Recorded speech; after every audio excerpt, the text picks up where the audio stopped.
Welcome to Unpack Your Financial Baggage, where we help you answer one simple question. Will you outlive your money, or will your money outlive you?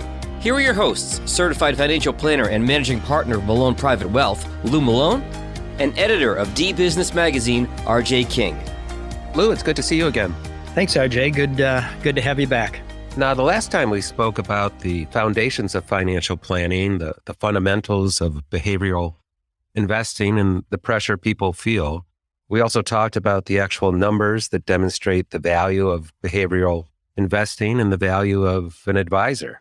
Now we are going to take a deeper look at what makes up returns. And today's topic is the anatomy of investor returns.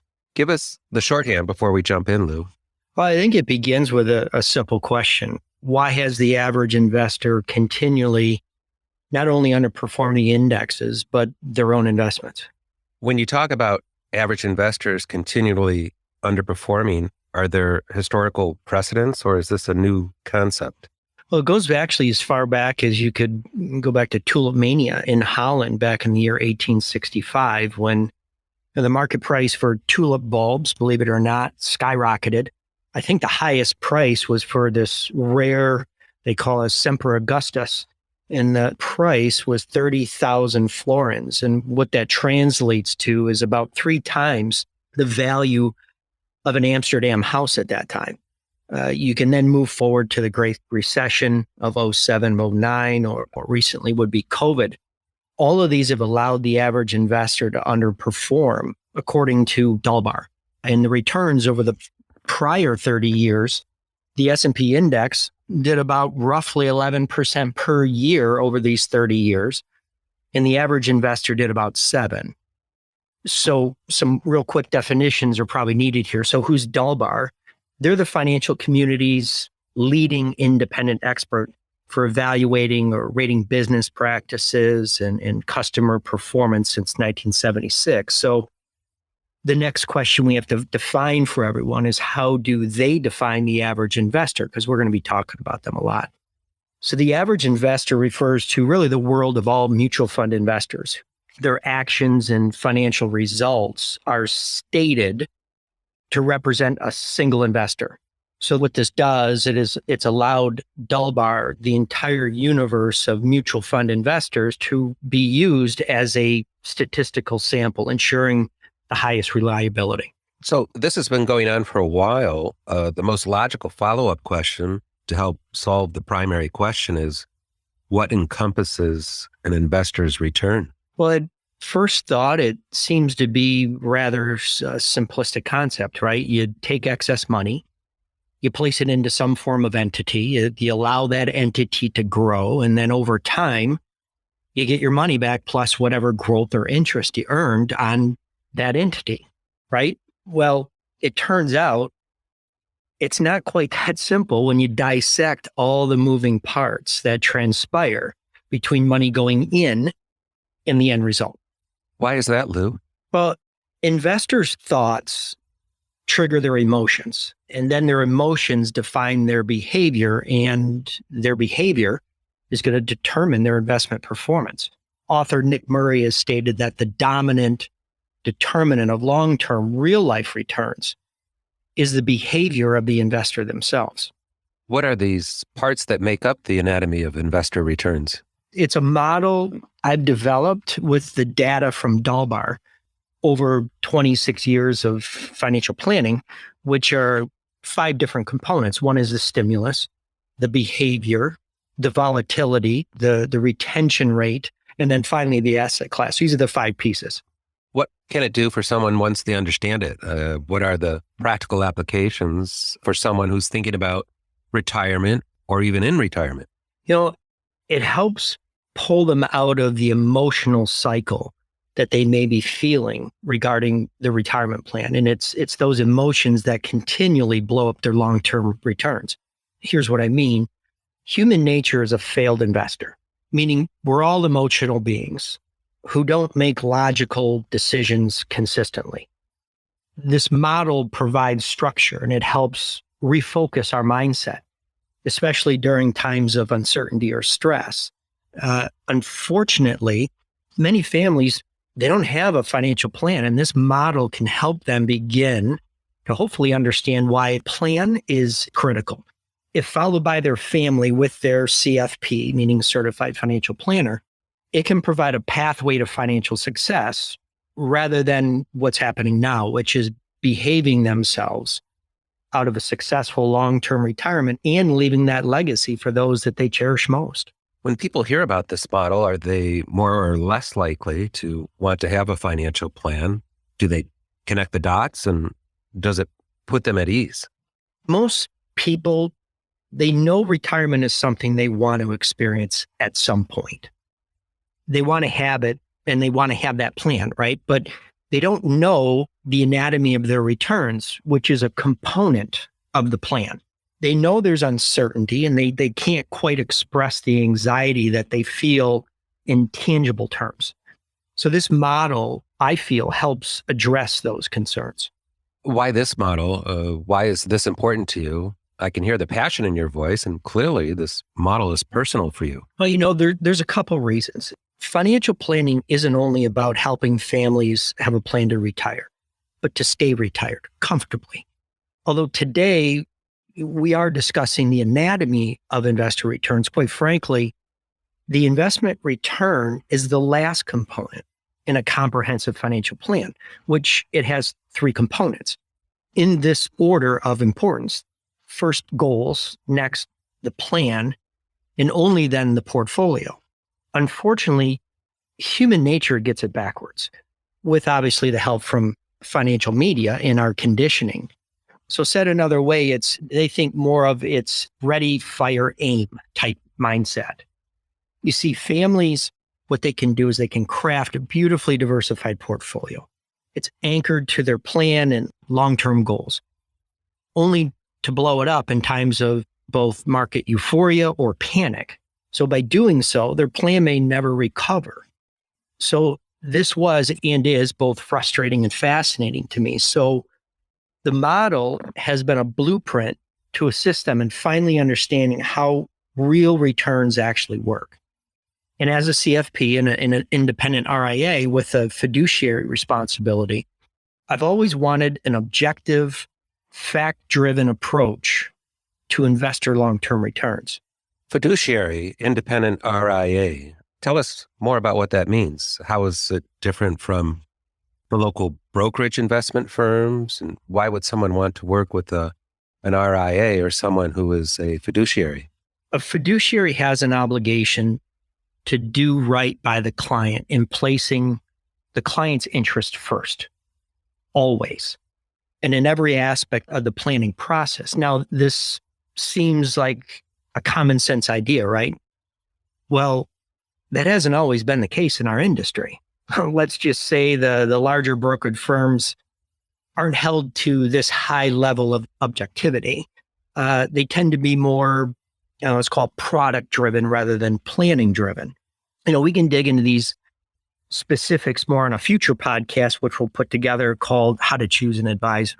So how did you come up with the anatomy of investor returns? What is the origin story? And what are the types of data you looked at? 26 years of financial planning has given me the experience with many different family dynamics.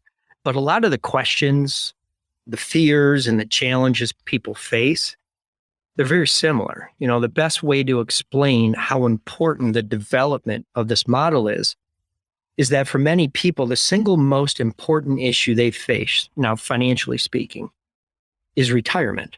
Retirement's a topic that brings relief, confusion and fear to many people, which is why we ask and then we help answer the question of, will your money outlive you or will you outlive your money? I also wanted to develop a model people could really easily understand. So compiling these observations, the history, data, psychology and behavior, how and why people make decisions, and actually just listening to people. There's so much information I looked at to really try and understand human nature. Research, I can see now why it took this many years to develop. Why is it different than other models? It provides the client with a simplistic understanding of why they shoot themselves in the foot repeatedly. It explains a process combining the data and human nature. I mean, for example, it's the rational brain versus the intuitive brain. And by understanding the history of rational versus intuitive behavior, you can become aware of your shortcomings because, we all have them. Before we start to define the model, how has the model been received so far, Lou? Well, knowingly and unknowingly, we find people reacting to it positively. Oh, that's great. What do you mean by that? Well, when advising clients, it's applied to them daily in real time. So as a result, at least 99% of the time, they refocus on their plan. And after the conversation, it's almost like a sigh of relief or a comment like, okay, that's why it's good to discuss this with you with all of my concerns. I feel so much better now. So that's the knowing or unknowing, I should say, that's getting applied to save them from themselves in these extreme times, both, again, whether it's euphoric times or like the dot-com bubble or panic bottoms like COVID or the Great Recession. And that one, the Great Recession was, I would have to say, the most challenging of my career. It took every bit of energy I had to keep them focused. I mean, if you remember, the markets dipped 57% over 17 months, almost to the day.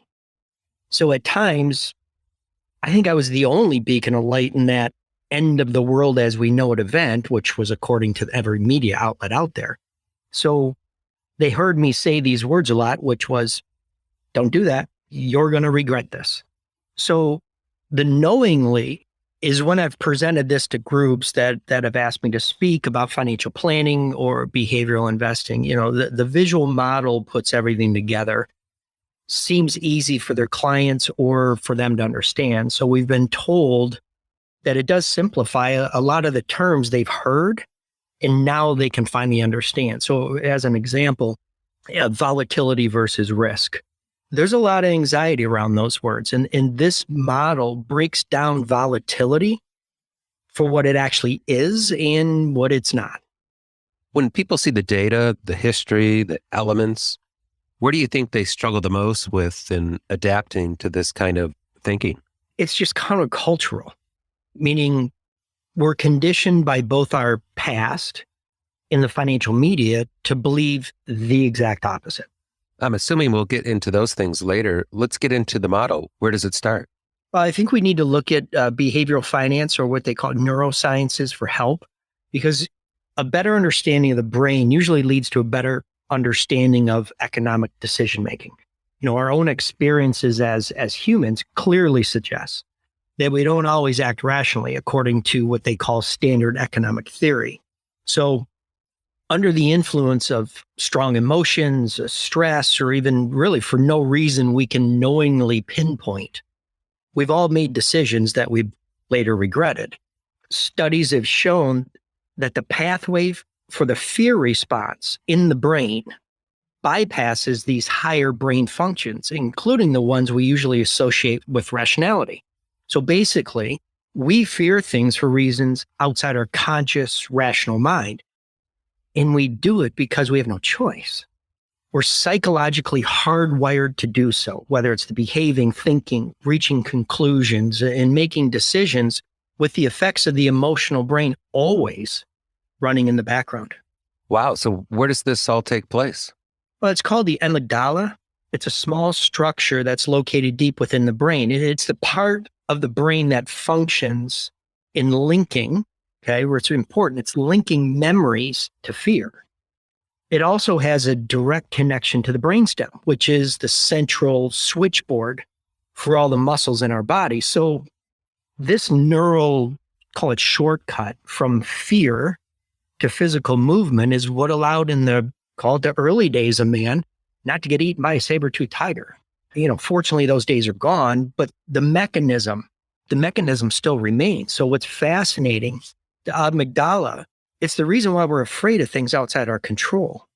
It controls the way we react to these certain stimuli or an event that causes an emotion we see that could be potentially threatening. Now, this is whether it's real or just perceived to be real. Well, let's start with the stimulus. I believe you call it the virus that affects your rational thinking. although we're no longer running from, as I mentioned before, the saber-toothed tigers. However, the stimulus we're running from financially elicits the same physiological response. In other words, when it comes to financial decisions under stress, we act like knuckle-dragging Neanderthals. Why do you say that? Just as thousands of years ago on the Sahara Plains, if we heard a rustling in the tall grass, the amygdala would tell us, run. Because if you thought rationally about it, thinking, is that a tiger? Or maybe it's the wind, or the wham, the tiger took your head off. So the modern day breed of tigers are Wall Street strategists or economists, short-term prognosticators, also the daily headlines that pull and have that sensationalization to it, or just friends and family. So for example, if you're looking at, let's call it economic predictions, which even the best and brightest struggle statistically to be accurate more than 40% of the time, yet we hang on every word spoken. Meanwhile, the economy is uncorrelated to the markets over all periods, but the very longest. So let me explain that one. Let's say you knew in the short run what the economy was going to do next. You'd still, as an investor, have no clue as to what the markets would do. So we're going to go back to the Great Recession.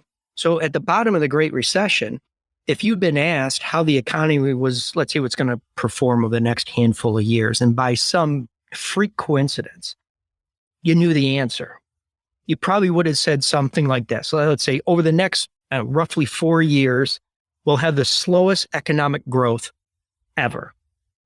And GDP is going to grow, 1 to 2%. And unemployment's never going to get under 7%. Now, based on that glowing outlook, as an investor, what would you have done? Well, that doesn't sound like a good investment environment to me. Right, exactly.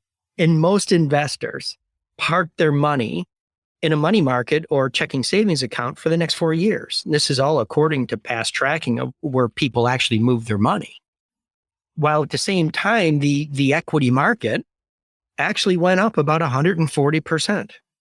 That's interesting. Now, investor behavior, how the stimulus or virus affects your thinking, how does that work?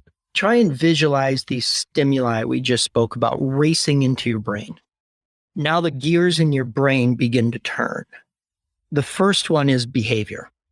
Again, information leads to thoughts, which leads to feelings and result in an action.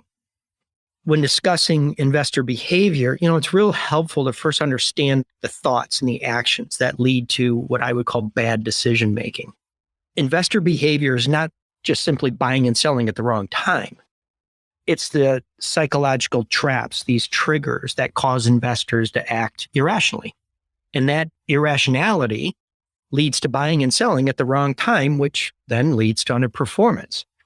Dalbar, they had found actually 9 distinct behaviors, or what's called cognitive bias, that plague investors based on their personal experiences and unique personalities. But for the time we have allotted, I'll focus here on really what I would call the big 5.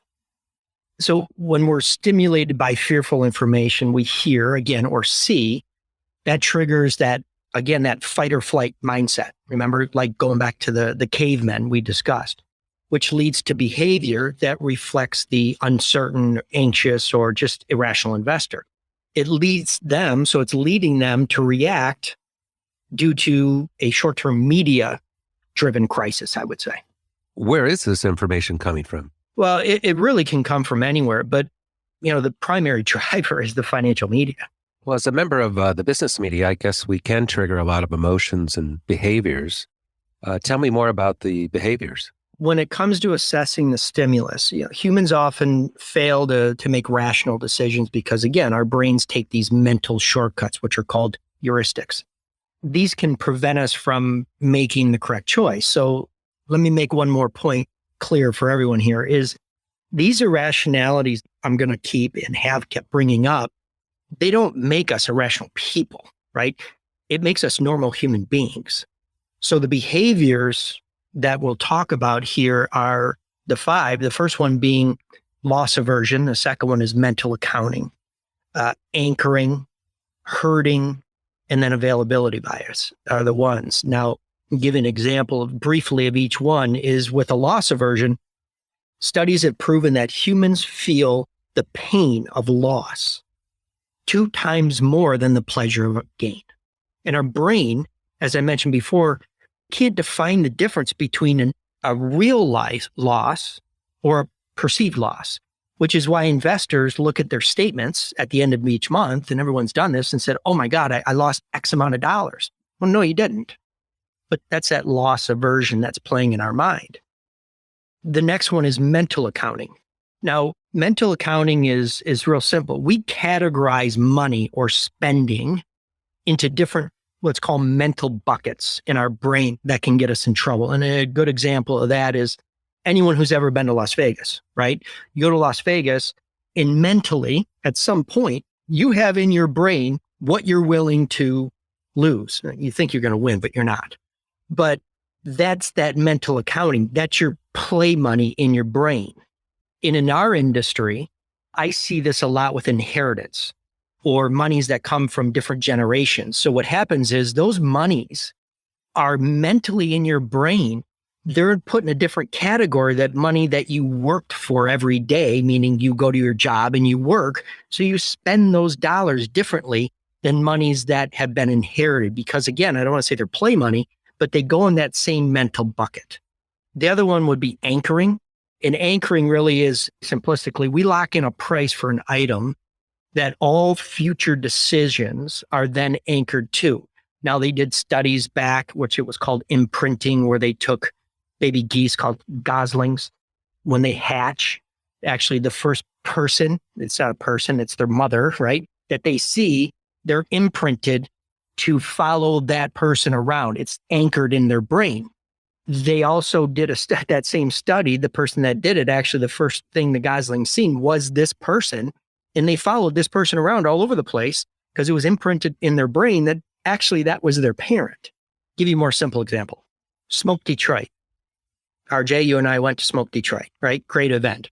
Awesome. When they do the auction, what's interesting is they always anchor a price of what they believe or want you to believe its value is. Some are say priceless, some say whatever the figure is, but now that price is anchored in your brain. Now, Dan Ariely had did a study in his book that said, actually, those don't become imprinted or anchored until you start to contemplate that you're going to bid on it or to buy something. So that's anchoring. Herding. It's real simple. We've all heard the herding mentality is when we're uncertain about what to do, we look to others for direction. So, in the animal kingdom, it's real simple. Going back to the Sahara is if you're a zebra, you want to be on the inside of that herd because you're afraid that you're going to get attacked. Or how about highway construction? If you hit the highway construction in an area and there's cones all over the place guiding you, you tend to follow the traffic, right, of where they're going, hoping they're going the right way. That's kind of that herding mentality. And then finally, the availability bias. Now, availability bias is our thinking is most influenced by whether it's relevant or recent or especially dramatic events we've experienced. So simply put, we remember the potential pain. So 2 examples of that. The Great Recession. I remember right after the Great Recession that when the market dipped temporarily, that availability bias pulled that relevance or recency of that painful event of the Great Recession, and everyone got nervous. Give you another one. Shark Week. Everyone knows Shark Week that comes up on this, I think it's Discovery Channel. When Shark Week comes out, people believe because of the recency of the Shark Week that they just watched, there's a higher probability, dramatically a higher probability of getting eaten by a shark only because it's recently plugged into their mind because it's available. So, it's a good time to start to kind of paint or refresh the formula here for the investor return. So the stimulus enters, and as that investor behavior begins to increase, volatility begins to increase, which again, the next gear begins to turn. So speaking of volatility, Lou, can you walk us through how investor behavior affects market volatility? Volatility is perhaps the most misunderstood part of financial planning, investing in the markets. It's a major component to feeling financial secure. No matter the new end of the world crisis that they're talking about, is the understanding of not only what volatility is, but what most investors believe it to be. And the primary misconception comes with confusing risk with volatility. Okay. So we have risk and market volatility that seem interchangeable and both can be perceived to be bad when the media uses these terms. And as humans, we tend to not like volatility because of its unpredictable nature, and we tend to avoid risk because it seems dangerous. We generally talk about smoothing out volatility or lessening risk. Lou, does market volatility equal risk? Or perhaps more importantly, how do you define risk and volatility? The short version is volatility is the day-to-day fluctuations, and risk is your money runs out before you do, or not reaching your goals. That's risk. However, the widely held misconception in the investor's mind is that market volatility, or we call it the current roller coaster ride, equals market risk.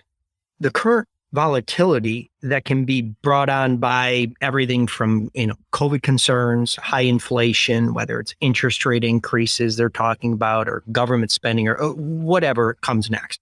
What they've done is these areas have pulled the market back as much as close to 24% from its peak, just as we speak. With this temporary pullback comes, again, I would call the siren song of the financial media, that it's Armageddon and it's time to move to cash. However, what's interesting is market volatility may be the thing that helps the long-term investor in their journey through retirement. And by hoping away volatility, the investor is unknowingly trying to remove the primary determinant that provides an income they can't outlive. What always makes me laugh is when a market strategist or whoever from some Wall Street firm gets interviewed by a host on CNBC who's trying to get a shocking information about the market and where it's going to go, of course, that day where it's going to go. Then ask something like, what do you see happening here? It's just interesting. You watch a strategist and they pause as if to give some new earth-shattering, profound information. And they say something like, I think we'll have a 10% drop sometime this year soon. The host looks amazed, obviously for the audience, of course. And they say something like, really? As if they just got the breaking headline of the day. Why is that amusing to you? Because according to JP Morgan's, they had this guide to the markets research. And since 1980, it's very important. Since 1980, on average, the market pulls back, again, drops temporarily, about 14% per year from peak to trough, meaning top to bottom. So again, at some point, since 1980, every year, between January 1 and December 31st of that calendar year, you get a dip. Again, it's temporary. Now, my amusement to this response is always, really? Oh, how genius of a person this must be. This is as common as waking up in the morning. So it's time to turn the channel.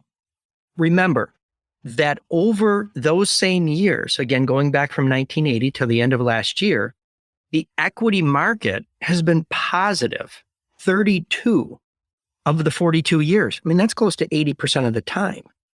So what we have here is, say with me, is volatility. It's not risk. And volatility is what Warren Buffett has been quoted as saying something to the effect that a market downturn doesn't bother us. It's a great opportunity to increase our ownership of great companies at good prices. And, so as a side note, if you're going to listen to someone on long-term investing, he's the guy. His return, believe it or not, has been 20% per year since 1965. And the index, the S&P, has done about 10. So let me say it one last time.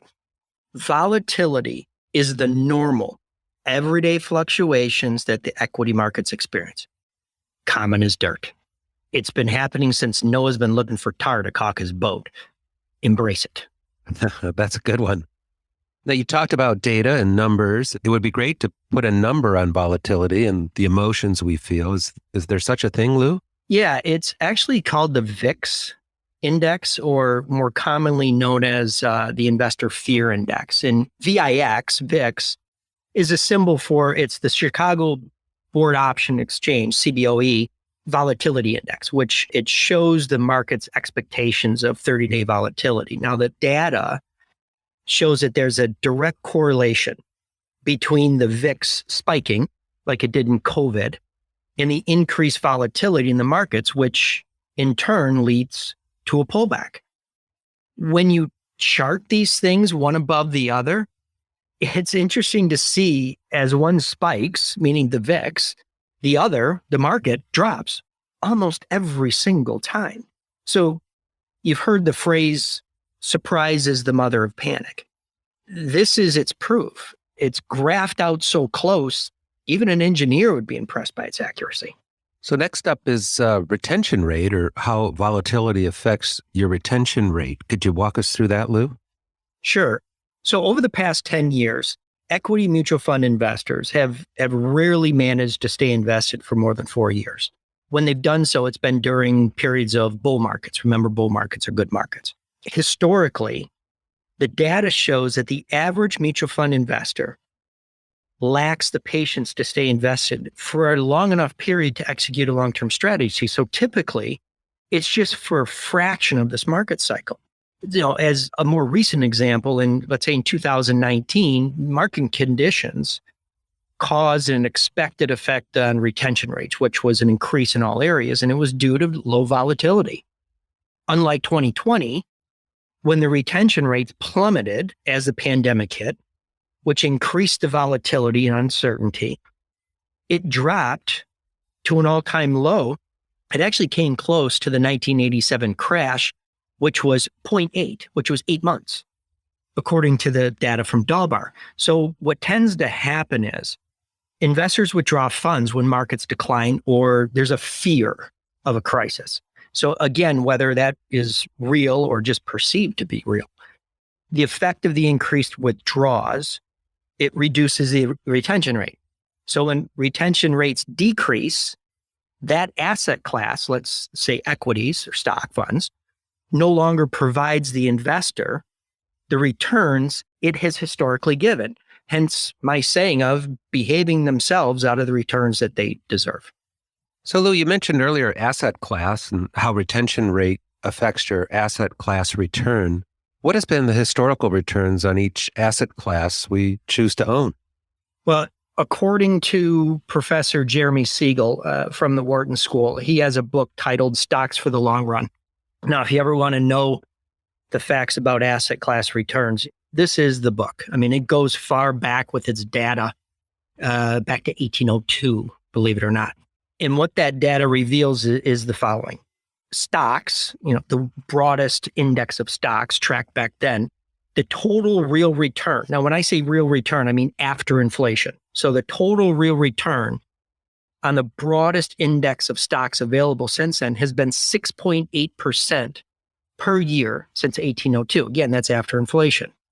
If we look at bonds, the total real returns on an index of U.S. government bonds has been about 3.6% per year. If we look at bills, T-bills, total real return of U.S. Treasury bills has been about 2.6 per year. Gold, the real return on gold has been 0.7. That's a 0.7 per year. And the dollar, if we track just the dollar, the purchasing power of $1 US has averaged negative 1.4% per year. Although, I touched on this earlier, it's a good refresher to remember that the long-term return of each asset class is historically tied to the level of volatility that it's going to endure. So what do you mean by this, Lou? think of it this way. Let's say your money market or checking savings. Okay. How much volatility do these have? I mean, none. And they shouldn't, because you need those dollars to pay your bills every day, right? So as a result, how high of return do you receive on those dollars that are invested in your checking savings? I mean, expected is basically zero. Now it's coming up a little bit, but it's basically zero. Now we go to bonds, or what we call fixed income, right? What type of volatility do bonds exhibit?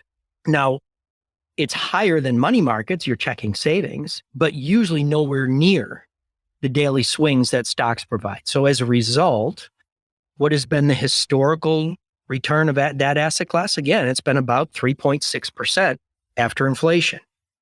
Now we move to the stocks, right? The stock, call it the S&P 500 index. So if you look at their volatility in the short run, just look at this year, massive amounts of volatility can happen with much higher swings than both bonds and cash. As a result, what has been the return on that asset class? Historically, like I said, it's been a 6.8, so almost 7% per year after inflation. Now, if you want to know the return, the gross return, at roughly about 3%, all those numbers I've given you, because inflation historically has been about 3%. So allow me to further explain. So a reason equities, and we talk about stocks when I say equities, have historically provided better returns compared to other asset classes, such as bonds or cash, can be directly correlated to its volatility. So let's step back a moment and break it down. So if an asset class doesn't have or has little volatility, its price movement becomes correlated to a fixed asset, such as cash. Again, thinking of your checking savings. Now, knowing this historical correlation and understanding the average retired couple retiring at age 62 today will have a high probability that one of them may live another 3 decades in retirement as the cost of living continues to rise again through these decades.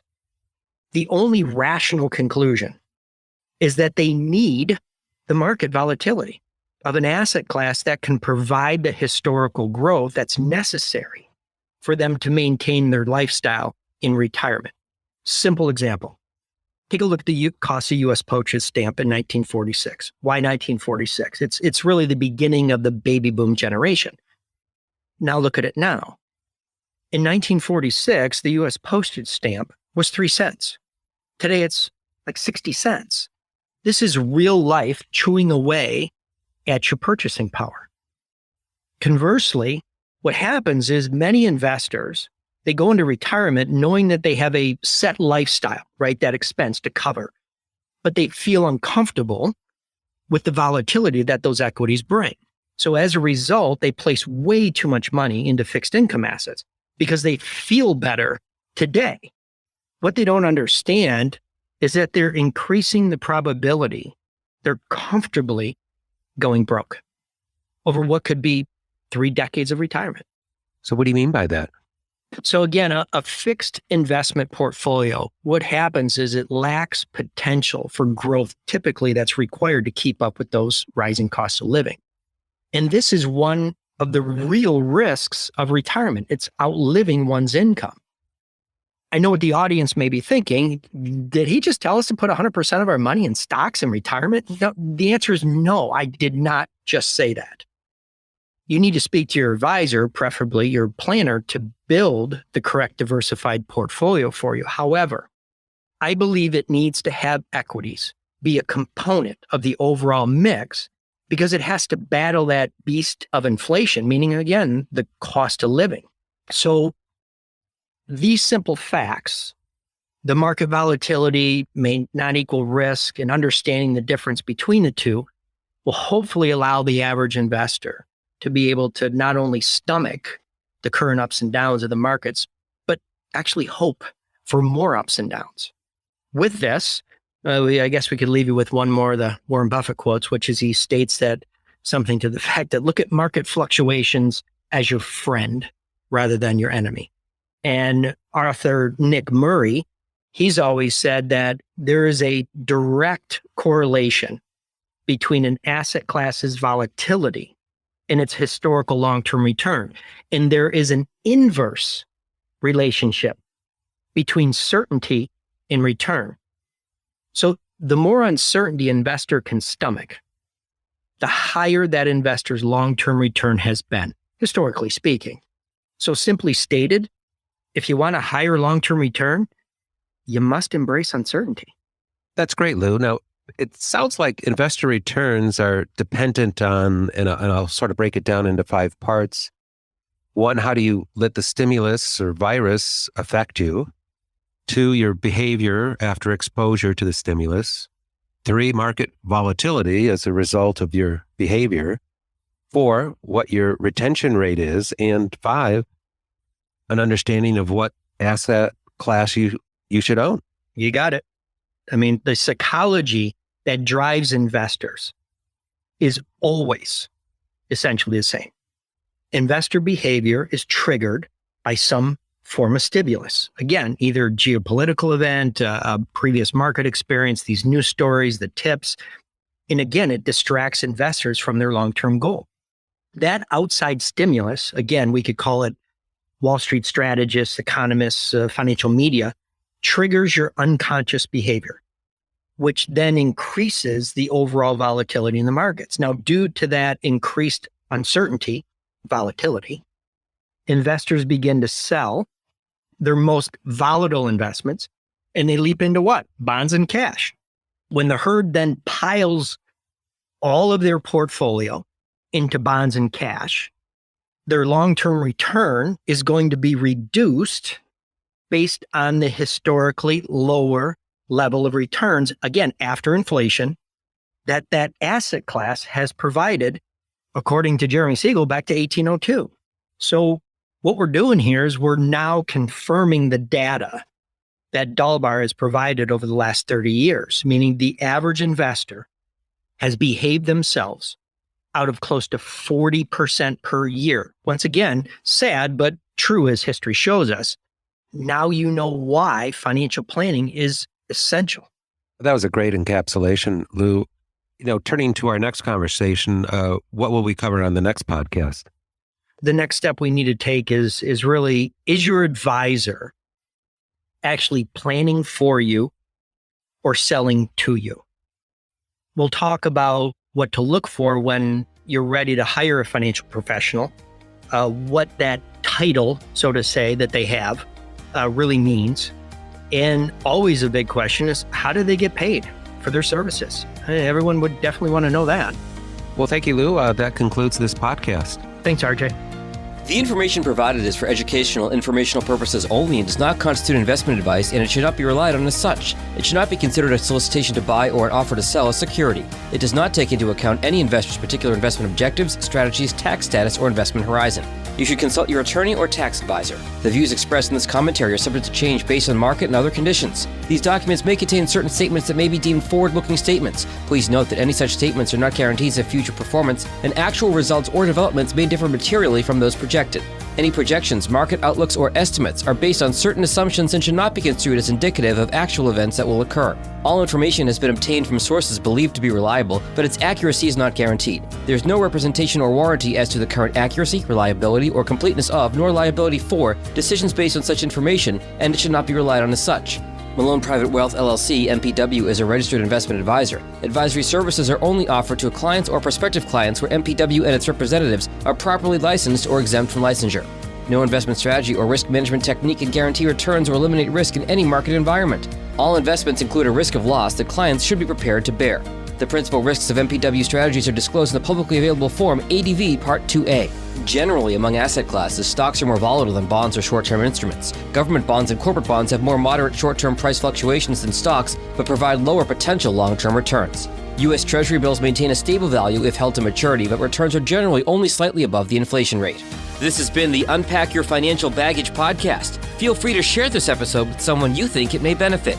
You can also follow our show on Apple Podcasts, Spotify, or wherever you're listening right now. To learn more about Malone Private Wealth, visit maloneprivatewealth.com. The Unpack Your Financial Baggage podcast is produced by Jag and Detroit Podcasts.